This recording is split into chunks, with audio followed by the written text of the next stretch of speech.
नमस्कार दोस्तों, मैं आपको एक कहानी सुनाने जा रहा हूँ एक माँ और बेटे की। माँ कैसी होती है, माँ की भावना क्या होती है, माँ अपने बेटे के बारे में क्या सोचती है, मैं आज उसको बताने जा रहा हूँ। अगर कहानी आपको अच्छी लगी then please subscribe the channel और कमेंट बॉक्स में कमेंट करके बताइएगा कि आपको कहानी कैसी लगी। चलिए अब कहानी स्टार्ट करते हैं। किशोर बहुत परेशान था।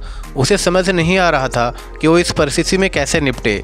वो अपनी माँ को बहुत चाहता था, किंतु उसकी पत्नी और बच्चे उसकी माँ से बहुत दूर भागते थे, क्योंकि उसकी माँ की एक आँख नहीं थी, साथ ही उसकी कमर भी झुकी हुई थी। वैसे वह अपना काम सब खुद कर लेती है, किंतु फिर भी वो उसकी पत्नी और बच्चों के लिए हमेशा खटकती है। दादी, आप ऊपर के कमरे में जाओ, मेरे दोस्त आ रहे हैं, किशोर के बेटे कमल ने बड़े बेरुखी से कहा। पर बेटा, मैं तो यहाँ बहुत दूर बैठी हूँ, किशोर की माँ ने बहुत प्यार से कहा। नहीं, आप उनके सामने मत रहो, वो मुझे चिढ़ाते हैं, कमल ने ज़ोर से डांटते हुए कहा। क्या हुआ कमल, क्यों चिल्ला रहे हो? किशोर की पत्नी कोमल ने किचन से ही आवाज़ लगाई। देखो ना माँ, ये दादी यहाँ ड्राइंग रूम में बैठी हैं और मेरे दोस्त आ रहे हैं, कमल ने शिकायत भरे लहजे में कहा। माँ जी, आप ऊपर चली जाओ, क्यों हम लोगों को लजवाती हो? कोमल ने बेटे का पक्ष लेते हुए कहा। बेचारी सुलोचना चुपचाप उठकर जीने के सहारे ऊपर जाने लगी। कमर झुकी होने के कारण उन्हें ऊपर चढ़ने में बहुत परेशानी हो रही थी, किंतु वो पूरी ताकत से ऊपर के एक अकेले कोने वाले कमरे में जाकर बैठ गई। किशोर बाजू के कमरे से सब सुन रहा था। उसे कष्ट हो रहा था कि उसकी माँ को अपमानित होना पड़ रहा है, किंतु वो असहाय था। अगर वो कुछ कहता है तो पत्नी और बच्चे उसका विरोध करने लगते हैं। दूसरे उनके तर्क भी सही लगते हैं। चूँकि वो एक प्रशासनिक अधिकारी था, उसका सामाजिक स्तर बहुत ऊंचा था, उसकी ससुराल भी एक ऊंचे घराने में थी, अतः वह चुपचाप इस तरह हर दिन अपनी माँ को अपमानित होते देखता रहता था। रात को किशोर की पत्नी ने कहा, देखो जी, अब कुछ करो। कल कलेक्टर साहब की पत्नी आई थी, माँ जी अपनी देसी धुन धारा में उनसे मिली, मुझे बहुत शर्म आ रही थी, बताते हुए कि मेरी सास है। मैंने कह दिया कि दूर की रिश्तेदार है, इलाज कराने आई है। किशोर को रोना आ गया, किंतु फिर भी वह चुप रहा। उसे समझ में नहीं आ रहा था कि वो क्या करे। अपने बेटे की मनःस्थिति को सुलोचना अच्छी तरह से जानती थी और बेटे को कोई कष्ट ना हो, इसलिए वह हर बात को चुपचाप सह लेती थी।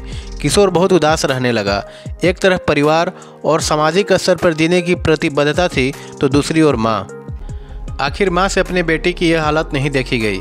एक दिन उसने अपने बेटे से कहा, किशोर, बहुत दिन हो गए हैं, मैं अपने गांव जाना चाहती हूँ, मुझे वहाँ पहुँचा दो, मेरा यहाँ मन नहीं लग रहा। किंतु माँ, वहाँ तो कोई नहीं है, तुम्हारी देखभाल कौन करेगा? किशोर ने आश्चर्य से पूछा। अरे सब गाँव वाले तो हैं, और वो तुम्हारे मामा जी तो उसी गाँव में रहते हैं, और फिर हम सारी व्यवस्थाएँ कर आएंगे ना। कोमल को तो जैसे मन की मुराद मिल गई हो। हाँ बेटा, बहुत सही कह रही है, सुलोचना ने लंबी सांस लेते हुए कहा। किशोर जानता था कि गांव में मां की देखभाल करने वाला कोई नहीं है, लेकिन अपनी पत्नी की जिद के कारण वह अपनी मां को गांव छोड़ने पर विवश हो गया। मां को गांव छोड़कर आते वक्त उसे रोना आ रहा था तथा अपनी बेबसी पर गुस्सा भी आ रहा था, किंतु परिवार, पत्नी और समाज ने उसके इन मनोभावों को दबा दिया और वो सुकून सा महसूस करने लगा। कुछ दिनों के बाद उसके चाचा, जो कनाडा में रहते थे, आने वाले थे। जब किशोर बहुत छोटा था, उसके पिता जीवित थे, तब वो भारत आए थे और उसके बाद वह भारत आने वाले थे। पूरा परिवार और आस पड़ोस बहुत उत्साहित था।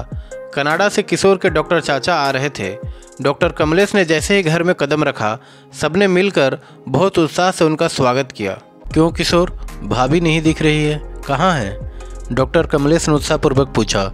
जी, वो गाँव में रहती हैं, यहाँ उनका मन नहीं लगा, कोमल ने सपाट लहजे में उत्तर दिया। डॉक्टर कमलेश ने किशोर की ओर देखा तो किशोर ने अपनी आंखें झुका ली। डॉक्टर चाचा सब समझ गए, बोले, कल हम भाभी से मिलने गांव चलेंगे सब लोग।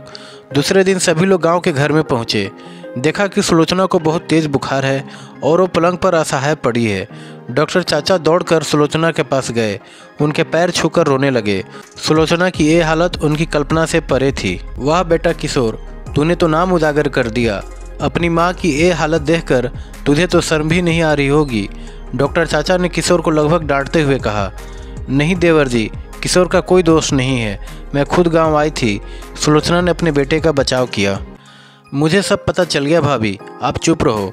क्यों बहू, तुम्हें अपनी सास की कुरूपता पसंद नहीं है? समाज में तुम्हें नीचा देखना पड़ता है ना? डॉक्टर चाचा ने कोमल की ओर व्यंग्य से देखा। कोमल निरुत्तर होकर किशोर को देखने लगी। आज तुम जिस सामाजिक स्तर पर हो, वो इन्हीं के संघर्षों की देन है। और बेटा किशोर, तुम्हें शायद मालूम न हो कि बचपन में जब तुम 1 साल के थे तब छत से नीचे गिरने के कारण तुम्हारी एक आंख फूट गई थी और तुम्हारी रीढ़ की हड्डी में भी समस्या थी।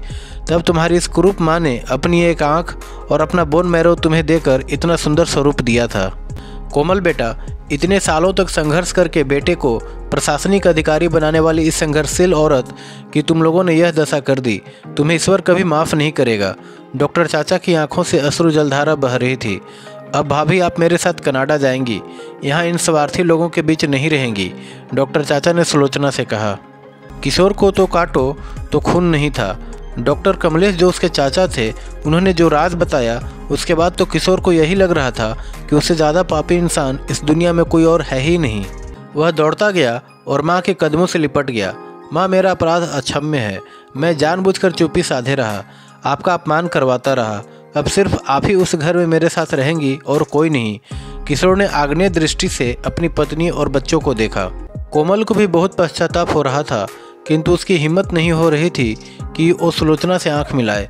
सुलोचना ने कोमल की मनःस्थिति को समझकर उसको पुचकारते हुए अपने पास बुलाया और किशोर को डांटते हुए कहा, खबरदार जो मेरी बहू को मुझसे अलग करने की कोशिश की तो तुझे ही घर से बाहर निकाल दूंगी। कोमल और बच्चों ने सुलोचना के पैर पड़ते हुए अपने व्यवहार पर माफ़ी मांगी और माँ के हृदय ने सबको माफ़ कर दिया। दोस्तों, कभी भी हमें अपने माँ बाप को, अपने वृद्ध माता पिता को कभी भी अकेले नहीं छोड़ना चाहिए। वे अपनी पूरी ज़िंदगी ख़त्म कर देते हैं अपने बच्चों के लिए। दोस्तों, आपको ये कहानी कैसी लगी please comment in comment box, और अगर आप चैनल पर नए हो then please subscribe the channel और भी अच्छी कहानियों के लिए। Thank you.